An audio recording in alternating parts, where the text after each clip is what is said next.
Good morning. അപ്പോൾ നമ്മുടെ ഇന്നത്തെ റെസിപ്പി എന്താണെന്ന് തമിഴിൽ കണ്ടപ്പോൾ മനസ്സിലായല്ലോ. ഒരു നേന്ത്രക്കായ കൊണ്ടുള്ള വിഭവമാണെന്ന് നിങ്ങൾക്ക് മനസ്സിലായിട്ടുണ്ട്.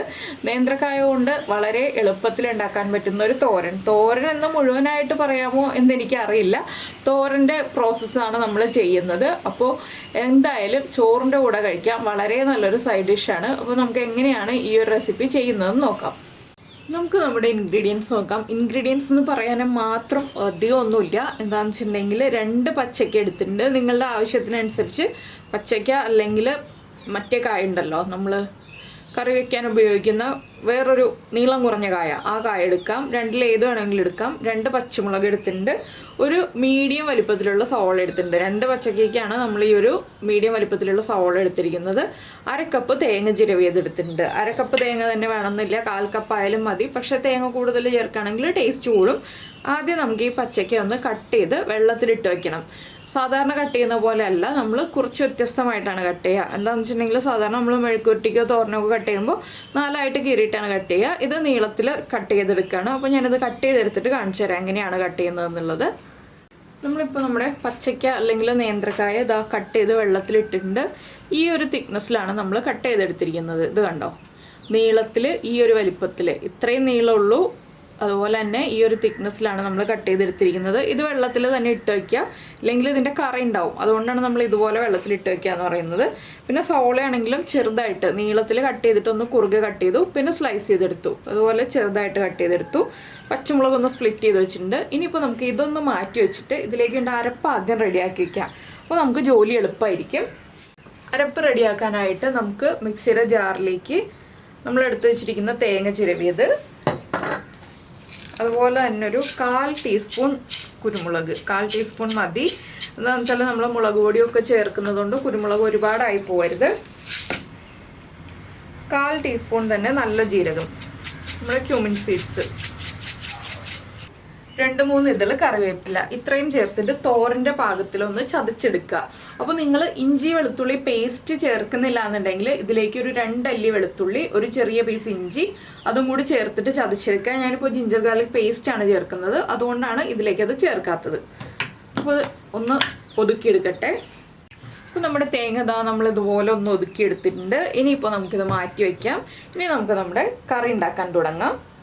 ഇപ്പോൾ നമ്മളൊരു പാൻ വെച്ചിട്ടുണ്ട്. പാനിലേക്ക് ഞാനിപ്പോൾ വെളിച്ചെണ്ണയാണ് ചേർക്കുന്നത്. വെളിച്ചെണ്ണയിൽ തന്നെ ഈ ഒരു റെസിപ്പി ചെയ്യുകയാണെങ്കിൽ കൂടുതൽ ടേസ്റ്റ് ഉണ്ടാവും. പിന്നെ നിങ്ങൾക്ക് വെളിച്ചെണ്ണ താല്പര്യമില്ലാന്നുണ്ടെങ്കിൽ വെജിറ്റബിൾ ഓയിൽ യൂസ് ചെയ്യാം. അപ്പോൾ വെളിച്ചെണ്ണ പാനിലേക്ക് ചേർത്തിട്ടുണ്ട്. വെളിച്ചെണ്ണ ഒന്ന് ചൂടായി വരട്ടെ. ഒരുപാട് വെളിച്ചെണ്ണയൊന്നും വേണ്ട, നമുക്ക് സവോള ഒന്ന് വഴറ്റിയെടുക്കാൻ ആവശ്യമായിട്ടുള്ള വെളിച്ചെണ്ണ മാത്രം മതി. അപ്പോൾ നമ്മുടെ വെളിച്ചെണ്ണ ചൂടായി തുടങ്ങിയിട്ടുണ്ട്. നമുക്കിതിലേക്ക് ഒരു ടീസ്പൂൺ കടുക് ചേർത്ത് കൊടുക്കാം. കടുകൊന്ന് പൊട്ടി വരട്ടെ.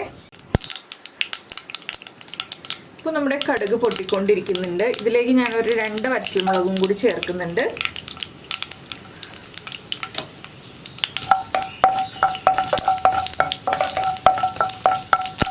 അതുപോലെ തന്നെ നമ്മൾ കട്ട് ചെയ്ത് വെച്ചിരിക്കുന്ന സവാള, പച്ചമുളക്, ഇതിൻ്റെ കൂടെ കറിവേപ്പിലയും കൂടി ചേർത്ത് കൊടുക്കുക.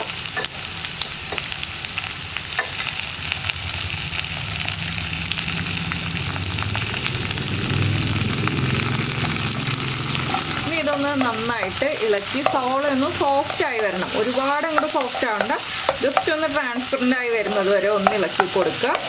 ഇതിലേക്ക് ഇപ്പോൾ നമുക്ക് സവോളയ്ക്ക് ആവശ്യമായിട്ടുള്ള ഉപ്പ് ചേർത്ത് കൊടുക്കാം. ചെറിയൊരളവിൽ ഉപ്പ്. ഈ ഉപ്പ് ചേർത്ത് നന്നായിട്ട് ഒരു 2 മിനിറ്റ് ഒന്ന് ഇളക്കി കഴിയുമ്പോൾ നമ്മുടെ സവോള ഒന്ന് സോഫ്റ്റായി വരും.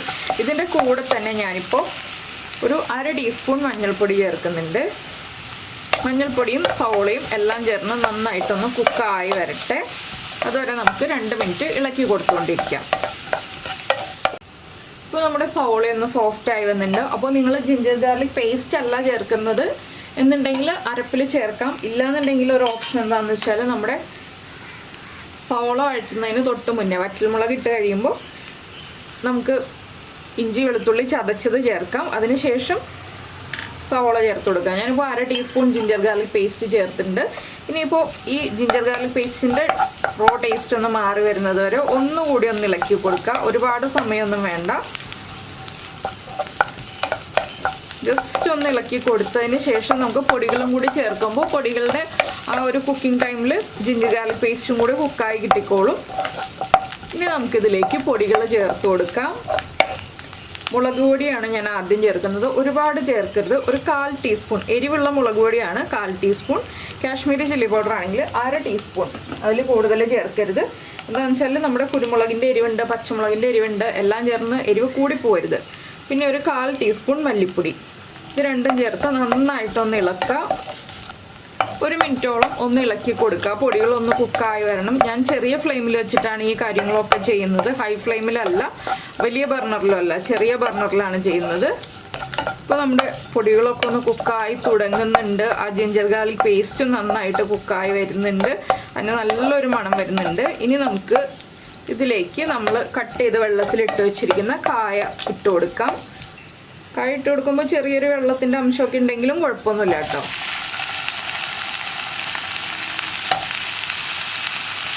എന്താണെന്ന് വെച്ചാൽ കായ വേവിക്കാനായിട്ട് നമ്മൾ കുറച്ച് വെള്ളം ചേർക്കുന്നുണ്ട്. ഇനി ഇതൊന്ന് നന്നായിട്ട് മിക്സ് ചെയ്തെടുക്കുക.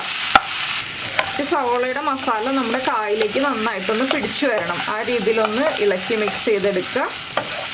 ഇനി കായ്ക്കും കൂടി ആവശ്യമായിട്ടുള്ള ഉപ്പ് ചേർത്ത് കൊടുക്കുക. ഇപ്പോഴേ ഉപ്പ് ചേർത്താലേ ഉപ്പ് കറക്റ്റായിട്ട് പിടിക്കുള്ളൂ. നമ്മൾ ഉപ്പ് കുറച്ചുകൂടി ചേർക്കുന്നുണ്ട്. ഇനി നമുക്കിതിലേക്ക് ഒരു 1/4 കപ്പ് വെള്ളം ചേർത്ത് ഇതൊന്ന് അടച്ചു വെച്ച് കുക്ക് ചെയ്തെടുക്കാം. 1/4 കപ്പിൽ കൂടരുത് വെള്ളം. എന്താണെന്ന് വെച്ചാൽ നമ്മുടെ കായ ഒന്ന് കുക്കായി കിട്ടണം. ഇത് ആവിയിൽ കുക്കായി കിട്ടുമ്പോൾ കറക്റ്റായിട്ട് വേവ് കറക്റ്റ് ആവില്ല. ആ വേവ് ഇത്തിരി പ്രശ്നമായിരിക്കും, നമുക്ക് കഴിക്കാൻ ബുദ്ധിമുട്ടായിരിക്കും. അതുകൊണ്ടാണ് നമ്മൾ 1/4 കപ്പ് മാത്രം വെള്ളം ചേർക്കുന്നത്. ഇനി ലോ ഫ്ലെയിം ആക്കുക. ചെറിയ ബർണറായിരിക്കണം. ലോ ഫ്ലെയിമിൽ അടച്ചു വെച്ച് ഒരു 5 മുതൽ 7 മിനിറ്റ് വരെ, നിങ്ങളുടെ ബർണറിൻ്റെ ചൂടനുസരിച്ച് 5 മുതൽ 7 മിനിറ്റ് വരെ സമയമെടുത്ത് കുക്ക് ചെയ്യുക. ഇടയ്ക്ക് 1-2 പ്രാവശ്യം ഇളക്കി കൊടുക്കുക. ഇപ്പോൾ നമ്മുടെ കായൊക്കെ നന്നായിട്ട് കുക്കായി വന്നിട്ടുണ്ട്. നമ്മൾ ഇതുപോലെ ഒന്ന് പ്രസ് ചെയ്ത് നോക്കുകയാണെങ്കിൽ ഇത് കണ്ടോ കട്ടായി വരുന്നുണ്ട്. അപ്പോൾ ഒരുപാട് ഉടഞ്ഞു പോകുന്ന രീതിയിൽ വേവാതിരിക്കണം, ഉടച്ചെടുക്കരുത്. അപ്പോൾ അതുകൊണ്ടാണ് നമ്മൾ ഇതുപോലെ കട്ട് ചെയ്യുന്നത്. ചെറുതായിട്ട് കട്ട് ചെയ്തിട്ടുണ്ടെങ്കിൽ നമ്മൾ ഇതുപോലെ വേവിച്ച് വരുമ്പോൾ ഉടഞ്ഞു പോകും. അപ്പോൾ ഇനി നമുക്കിതിലേക്ക് ഇതിൻ്റെ അരപ്പ് ചേർത്ത് കൊടുക്കാം. അപ്പോൾ നിങ്ങൾക്ക് അധികം തേങ്ങ വേണമെന്നുണ്ടെങ്കിൽ അധികം തേങ്ങ ചേർക്കാം കേട്ടോ. ഞാൻ പറഞ്ഞില്ലേ, ഞാനിപ്പോൾ ചെറിയ അളവിലേ തേങ്ങ ചേർക്കുന്നുള്ളൂ. ഇനി ഈ തേങ്ങ നമ്മൾ ഈ കായ ഉപയോഗിച്ച് ഒന്ന് അടച്ചു വയ്ക്കുക. നമ്മുടെ അവിയലൊക്കെ ചെയ്യുന്ന പോലെ തന്നെ ഇതൊന്ന് അടച്ചു വെച്ചിട്ട് ഇതിൽ നിന്ന് ആവി വരുന്നത് വരെ ഒരു 2 മിനിറ്റോളം വേവിച്ചെടുക്കണം. അപ്പോഴാണ് തേങ്ങയുടെ റോ ടേസ്റ്റും അതുപോലെ ജീരകത്തിൻ്റെ റോ ടേസ്റ്റും ഒക്കെ മാറി കിട്ടുക. ഇനിയിപ്പോൾ വീണ്ടും 2 മിനിറ്റ് ലോ ഫ്ലെയിമിൽ അടച്ചു വയ്ക്കാം. ഇപ്പോൾ നമ്മൾ അടച്ചു വെച്ചിട്ട് ഒരു 2 മിനിറ്റ് ആയിട്ടുണ്ട്. ഇനി നമുക്ക് തുറക്കാം. ഇപ്പോൾ ഇത് നന്നായിട്ട് ആവിയൊക്കെ വരുന്നുണ്ട്. ഇനി ഒന്ന് ഇളക്കി മിക്സ് ചെയ്യാം.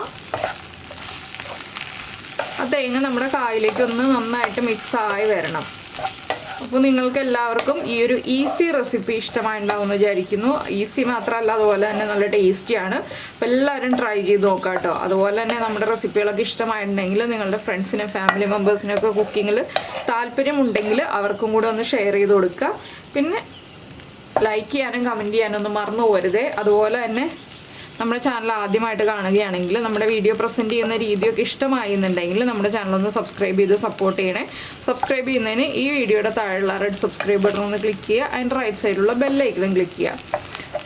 അപ്പോൾ ഓൾ എന്ന് പറഞ്ഞിട്ടൊരു ഓപ്ഷൻ കാണാം. ആ ഓളും കൂടി പ്രസ് ചെയ്തിട്ടുണ്ടെങ്കിൽ ഞാൻ എപ്പോഴും വീഡിയോ അപ്ലോഡ് ചെയ്യുമ്പോൾ നിങ്ങൾക്ക് നോട്ടിഫിക്കേഷൻ വരും. പിന്നെ നിങ്ങൾക്കിത് കുറച്ചുകൂടി മൊരിഞ്ഞ് വേണം എന്നുണ്ടെങ്കിൽ കുറച്ചുകൂടി വെളിച്ചെണ്ണ ഒഴിച്ചിട്ട് ഒന്നുകൂടി ഒന്ന് മൊരിച്ചെടുക്കാം. അപ്പോൾ ഇളക്കുമ്പോൾ പൊടിഞ്ഞു പോവാതെ ശ്രദ്ധിക്കുക. ഉടഞ്ഞു പോയിട്ടുണ്ടെങ്കിൽ നമ്മുടെ കായുടെ ആ ഒരു ഭംഗിയൊക്കെ പോവും.